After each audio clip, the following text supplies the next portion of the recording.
नमस्कार बच्चों, आज हम नाटक और एकांकी में अभिनयशीलता और रंगमंचीयता का महत्व पढ़ेंगे। तो ध्यान से सुनिए। नाटक और एकांकी में अभिनयशीलता का बड़ा महत्वपूर्ण स्थान है। नाटक की कला मनुष्य का जीवन का एक अंग है। यदि हम साहित्य की भी बात ना करें, अपने जीवन की बात करें, तो हम अपने रोज़मर्रा के जीवन में भी बहुत सारे अभिनय करते रहते हैं।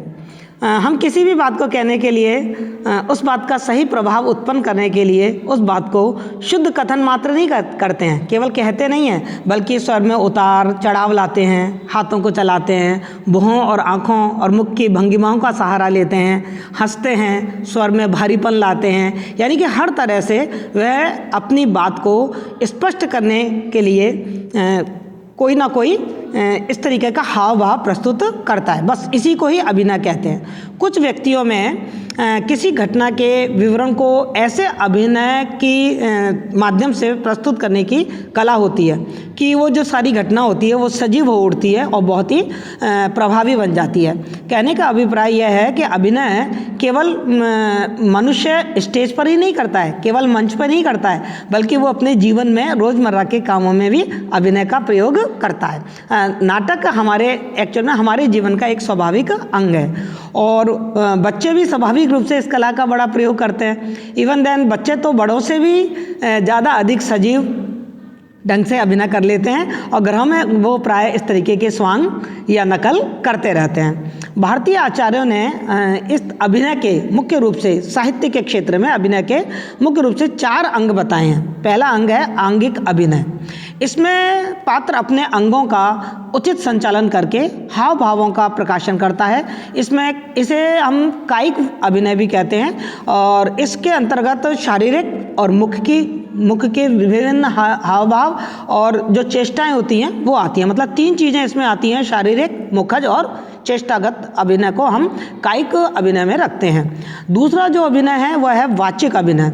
वाचिक मतलब वाणी के द्वारा भावों को व्यक्त करना, जैसे प्रेम है, क्रोध है, विद्रोह है, इनको प्रकट करने के लिए हम अपने वाणी में उतार चढ़ाव या स्वरों में उतार चढ़ाव या शब्दों का, इस तरीके का शब्दों का प्रयोग करते हैं कि ये भाव हमारे स्पष्ट हो जाते हैं। इन्हें हम वाचिक अभिनय के नाम से जानते हैं। तीसरे प्रकार का जो अभिनय है उसको कहते हैं आहार्य अभिनय।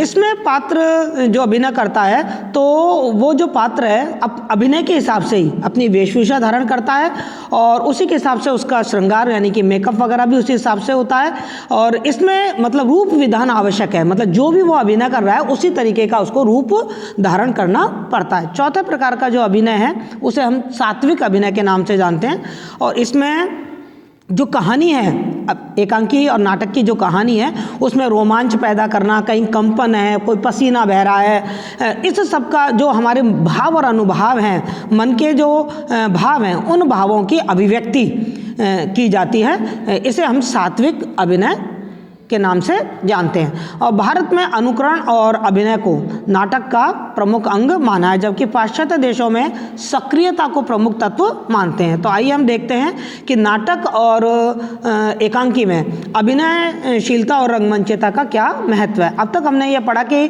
अभिनय क्या है और अभिनय कितने प्रकार का होता है।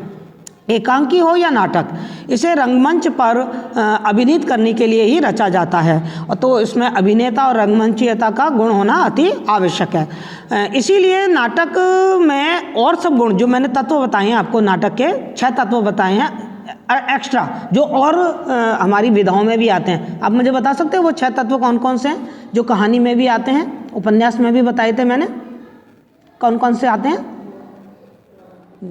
कथानक, वेरी गुड, कथानक आता है। पात्र चरित्र चित्रण, वेरी गुड, बहुत बढ़िया।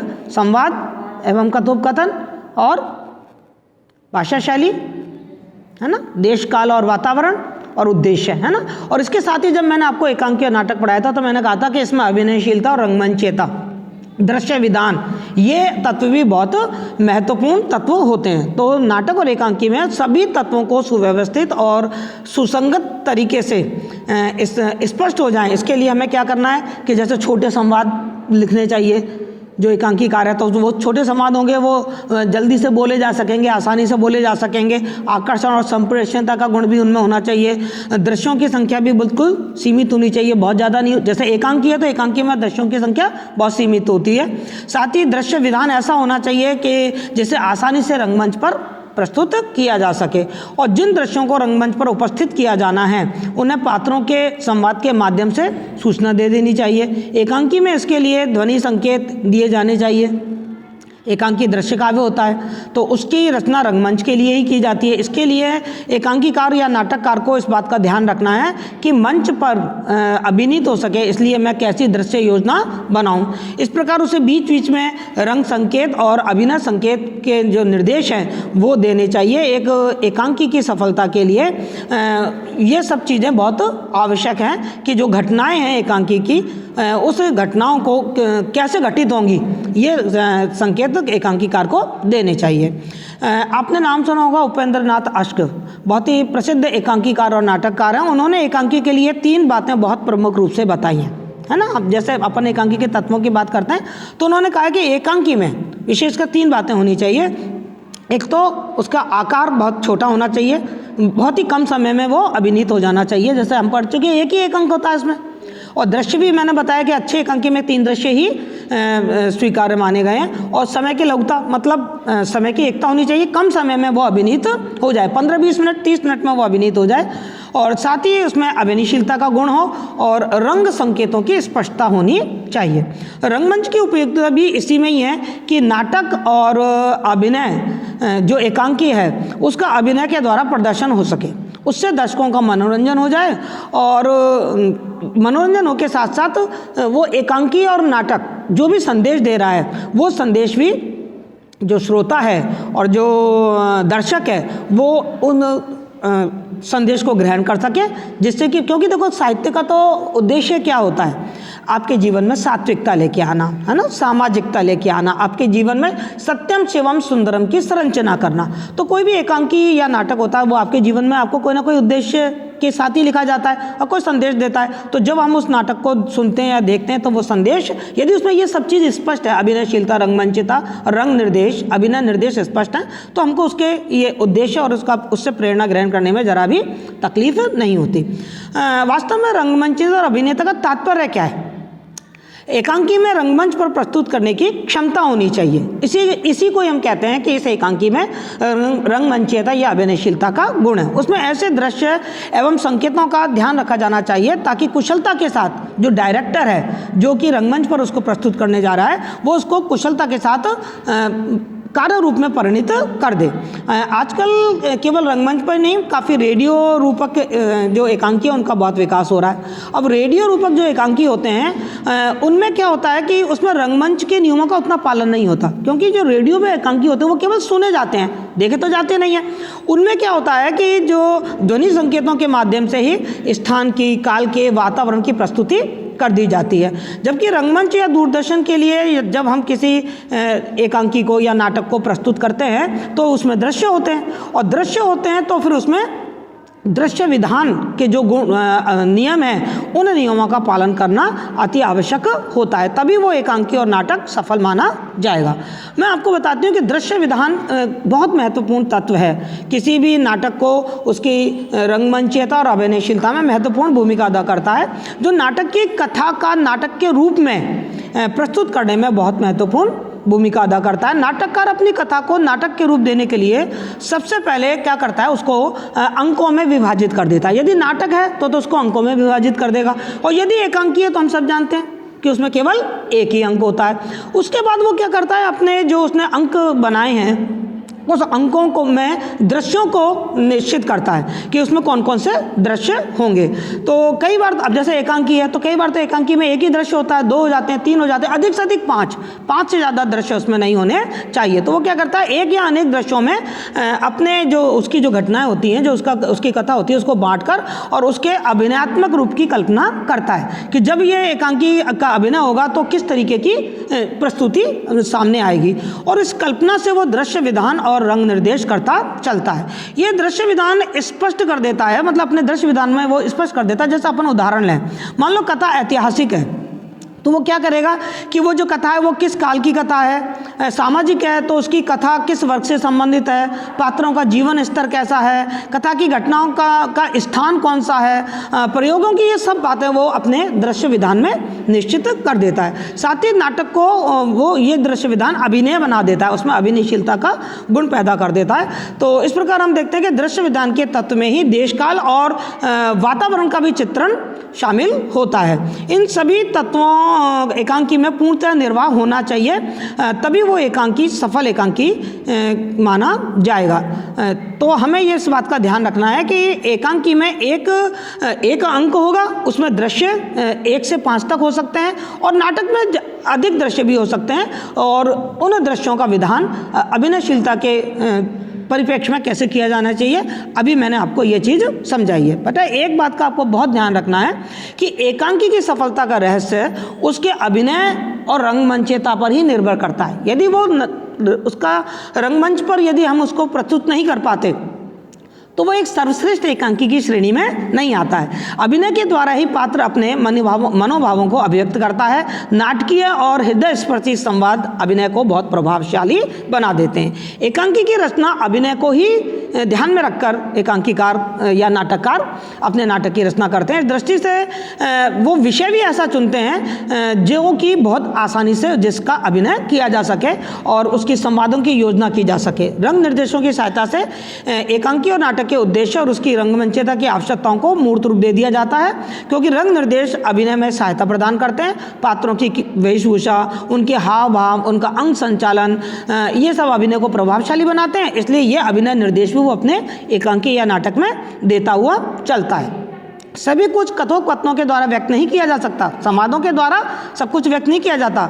अतः वो क्या करता है, अपने एकांकी या नाटक में रंग निर्देश और अभिनय निर्देश देता है, और उन संकेतों के माध्यम से जो नाटक होता है और जो एकांकी की कथा है वो रंगमंच पर बहुत अच्छी तरीके से प्रेषित की जा सकती है। इस प्रकार हम देखते हैं कि एकांकी की अभिनयशीलता और उसका रंगमंच का जो गुण है वो बहुत ही महत्वपूर्ण है। अब आपके समझ में प्रश्न आ रहा होगा कि इसका इतना महत्व क्यों है, क्यों रंगमंच नेता होनी चाहिए, क्यों मैडम ये बार बार कह रही हैं कि यदि अभिनयशीलता का गुण नहीं है और रंगमंचता का गुण नहीं है तो वो एकांकी सफल नहीं होगा। मैं आपको संक्षिप्त में इसका महत्व बता दूं कि एक एकांकी में या नाटक में अभिनयशीलता या रंगमंचता का गुण क्यों होना चाहिए। सबसे पहली बात, पढ़कर या सुनकर एकांकी का उतना प्रभाव नहीं पड़ता, ये तो अपन भी जानते हैं।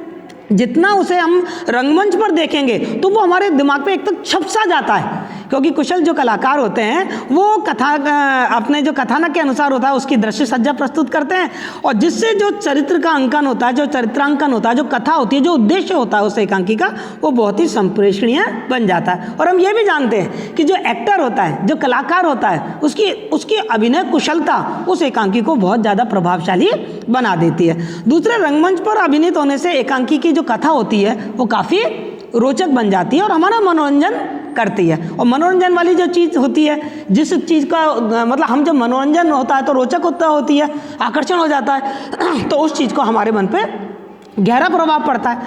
तीसरी बात क्या है कि पात्रों के मनोभावों की अभिव्यक्ति और एकांकी को पढ़ने मात्र से हम उन मनोभावों को इतनी अच्छी तरीके से नहीं समझ पाएंगे, चाहे रंग निर्देश कितने भी क्लियर लिखे हों, चाहे अभिनय संकेत कितनी भी क्लियर लिखे हों। लेकिन जब हम अपनी आंखों से जो एक्टर होते हैं, जो कलाकार होते हैं, उनके चेहरे पर वो जब भाव उभरते हुए देखते हैं तो उस भावाव्यक्ति को हम बहुत अच्छी तरीके से समझ पाते हैं और वो बड़ी सशक्त हो जाती है और हमारे मन पर वो बड़ा अनुकूल प्रभाव डालती है। तो इसलिए किसी भी एकांकी में या नाटक में अभिनयशीलता और रंगमंचता का गुण होना आवश्यक है। आमतौर पर तो यही माना जाता है कि जो नाटककार होता है या जो एकांकीकार होता है वो अपने नाटक और एकांकी की जब रचना करता है तो रंगमंच को ध्यान में रखकर ही करता है। लेकिन जयशंकर प्रसाद का नाम आपने सुना होगा, और जयशंकर प्रसाद के नाटक बड़े प्रसिद्ध रहे हैं और इतने प्रसिद्ध नाटक रहे हैं, आपने देखा होगा जब हमने नाटक का उद्भव और विकास पढ़ा था तो आधुनिक काल में प्रसाद के नाम से ही एक नाटक का युग माना जाता है। जैसे पहले युग को हम भारतेंद्र युग कहते हैं, दूसरे युग को हम द्विवेदी युग कहते हैं, और द्विवेदी युग के बाद जो हम नाटक का युग देख रहे हैं वो प्रसाद युग ही देख रहे हैं। प्रसाद ने बहुत ही ऐतिहासिक और सांस्कृतिक नाटक लिखे हैं, तो उनके जो नाटक हैं, उनके नाटक हमेशा इस मामले में बड़े विवाद के विषय रहे हैं। कुछ क्योंकि प्रसाद ने इस बात से सहमत नहीं होते कि किसी नाटक में या एकांकी वही सफल है जिसमें कि अभिनयशीलता या रंगमंचयता का गुण हो। उन्होंने स्पष्ट कर दिया कि नाटकों की सुविधा जुटाना ये रंगमंच का काम है कि उस नाटक को और एकांकी को किस तरीके से रंगमंच पर प्रस्तुत किया जाए। ये हमारा एक लेखक का काम नहीं है, ये एकांकीकार या नाटककार का काम नहीं है, ये तो डायरेक्टर का काम है, ये रंगमंच का काम है कि रंगमंच वाले वो सुविधाएं और वो कंडीशंस पैदा करें कि हमारे नाटकों को और हमारे एकांकियों को अभिनीत किया जा सके। वे इस बात को स्वीकार ही नहीं करते कि रंगमंच की नाटक में केंद्रीय स्थिति होनी चाहिए। भारतीय रंगमंच के विकास पर विस्तार से यदि हम विचार करें तो इस बात पर बल दिया जाता है कि प्रसाद के नाटकों को रंगमंच पर बहुत सफलता के साथ प्रस्तुत नहीं किया जा सकता है। ये एक मतलब लोगों ने इस बात को लेके बहुत सारे विद्वानों ने प्रसाद के नाटकों की आलोचना भी की है। लेकिन हम देखें कि वास्तव में क्या प्रसाद जी का जो ये मत है कि रंगमंचयता या अभिनयशीलता नाटक का एक या एकांकी का एक आवश्यक गुण नहीं है। देखते हैं कि वास्तव में क्या उनका ये दृष्टिकोण सही है। नाटककार जब ये तय करता है, यदि हम मतलब एकदम निष्पक्ष रूप से देखें तो ये चीज़ हमारे सामने आती है कि नाटककार या एकांकीकार जब ये तय करता है कि वो कोई नाटक लिखेगा या एकांकी लिखेगा तो उसका वो निर्णय कर लेता है कि ये रंगमंच पर प्रस्तुत किया जाएगा। और लेखक का मानना यह है कि मतलब ठीक है, तो क्या वो निर्णय तो कर लेता है, लेकिन ये जरूरी नहीं है कि हर नाटक रंगमंच पर ही खेला जाए। पर हाँ, ये तो पक्का है कि 90% तो ये उद्देश्य होता है कि उसका नाटक रंगमंच पर खेला जाए। तो जब रंगमंच पर खेला जाए ये डिसाइडेड है तो फिर उसे रंगमंच की ज़रूरतों के अनुरूप ही होना चाहिए। रंगमंच कभी एक सा नहीं रहा क्योंकि रंगमंच की स्थिति बदलती रही है। देखो प्रसाद जी का भी ये मत क्यों बना कि रंगमंच की व्यवस्था करना डायरेक्टर या रंगमंच का काम है, क्योंकि रंगमंच का जो स्वरूप है ना वो हमेशा बदलता रहा है। और ये भी आवश्यक नहीं है कि हर नाटक या एकांकी किसी रंगमंच पर या किसी ऑडिटोरियम में प्रस्तुत किया ही जाएगा।